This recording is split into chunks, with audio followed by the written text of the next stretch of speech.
Bharat one news में आपका स्वागत है। आप देख रहे हैं भारत वन न्यूज, एक भारत एक आवाज। कोरोना वायरस के रूप में अपनी अहम भूमिका निभाने वाले परिवहन कर्मियों को मार्च माह से वेतन नहीं मिला है। ऐसे में परिवहन चालकों के सामने रोजी रोटी का संकट पैदा हो गया है। आपको बताते चले कि वर्तमान समय में परिवहन कर्मी अपनी जान हथेली पर रखकर लोगों को उनके गंतव्य तक पहुंचाने का काम कर रहे हैं। लालकुआं रेलवे जंक्शन पर उत्तराखंड प्रवासियों को लेकर जो भी ट्रेन पहुंच रही है, उन प्रवासियों को पर्वतीय जनपदों में उनके घरों तक पहुंचाने के लिए यह परिवहन निगम के चालक परिचालक जान हथेली पर रखकर कोरोना वायरस का काम कर रहे हैं। जबकि सुरक्षा संसाधनों की कमी के बावजूद इसके कोरोना वायरस की वजह से लॉकडाउन के चलते हुए कर्मचारियों को वेतन नहीं मिलना दुर्भाग्यपूर्ण है। परिवहन निगम के चालक परिचालक कई बार अधिकारियों के आगे अपना दुखड़ा सुनाते हुए विरोध दर्ज करवा चुके हैं। चालकों की माने तो कई बार फरियाद लगाने के बाद भी वेतन नहीं मिला है। हालांकि कोरोना वायरस से लड़ाई में सभी एकजुट होकर सरकार और जनता की मदद कर रहे हैं।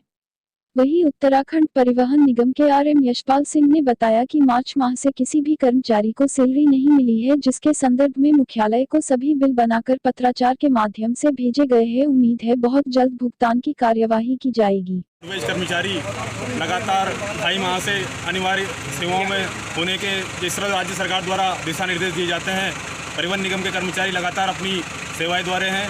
पर्वतीय मार्गों पर जाने पर चालक परिचालकों को कई जगहों ऐसी स्थिति आ जाती है कि उनको खाना भी नहीं मिल पाता।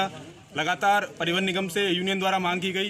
यूनियन द्वारा दिसंबर माह में माननीय उच्च न्यायालय नैनीताल में याचिका लगाई गई थी। याचिका में माननीय उच्च न्यायालय नैनीताल द्वारा स्पष्ट आदेश दिए गए थे कि परिवहन निगम कर्मचारियों को समय से वेतन दिया जाए। परिवहन निगम का लगभग जन कल्याणकारी योजनाओं का 66 करोड़ रुपए राज्य सरकार के पास बकाया है। अगर परिवहन निगम को राज्य सरकार हमारी जन कल्याणकारी योजनाएं हिल लॉस का पैसा का अगर भुगतान करती है, तो उसी से इन कर्मचारियों का 3 माह का लगभग 2.5 माह हो चुके हैं। ये माह पूरा होने के बाद 3 माह हो जाएंगे, इसी से भुगतान हो सकता है। इसी के साथ साथ जो इस महामारी के दौरान हमारे कई कर्मचारी काम कर रहे हैं, इस समय पर्वतीय मार्गों पर जा रहे हैं, मैदानी मार्गों में जा रहे हैं। शुरुआती दौर पर कई डिपो में जो है खाने की व्यवस्था चालक परिचालकों के लिए नहीं की गई थी, परंतु इस हफ्ते से सोमवार से निगम प्रबंधक द्वारा 50-50 हज़ार प्रत्येक डिपो को दिए गए हैं, जिससे चालक परिचालकों को खाना उपलब्ध हो पा रहा है और सभी डिपो में वर्तमान समय पर चालक परिचालकों को खाना मिल रहा है। सोने की व्यवस्था निगम प्रबंधक द्वारा की गई है। परंतु परिवहन निगम कर्मचारी जो 70% हमारे कर्मचारी ऐसे हैं जो अल्प वेतन में काम करते हैं, उनको वेतन न मिलने के 8 से 10 हज़ार रुपये में काम करते हैं। हमारे कार्यशाला के कर्मचारी हैं जो सभी अल्प वेतन में काम करते हैं। वेतन का भुगतान न होने की वजह से सभी कर्मचारियों को, उनके परिवार इस समय जो है बड़ी दिक्कत आई हुई है। बहुत देखिए, जो भी कर्मचारी इस कार्य में लगे हुए हैं वो पूरी मेहनत से लगे हुए हैं, पूरे सहयोग से ड्यूटी कर रहे हैं।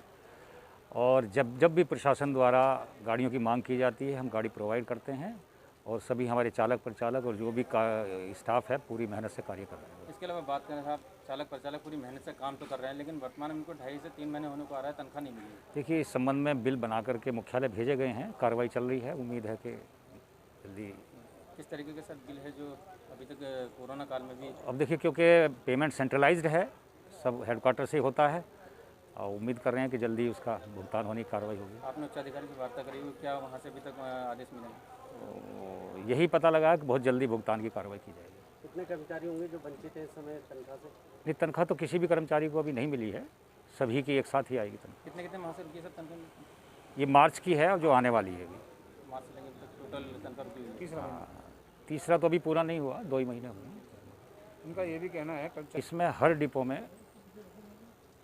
खाने और रहने की, अगर किसी चालक परिचालक को रोका जाता है, उसकी व्यवस्था कर दी गई है।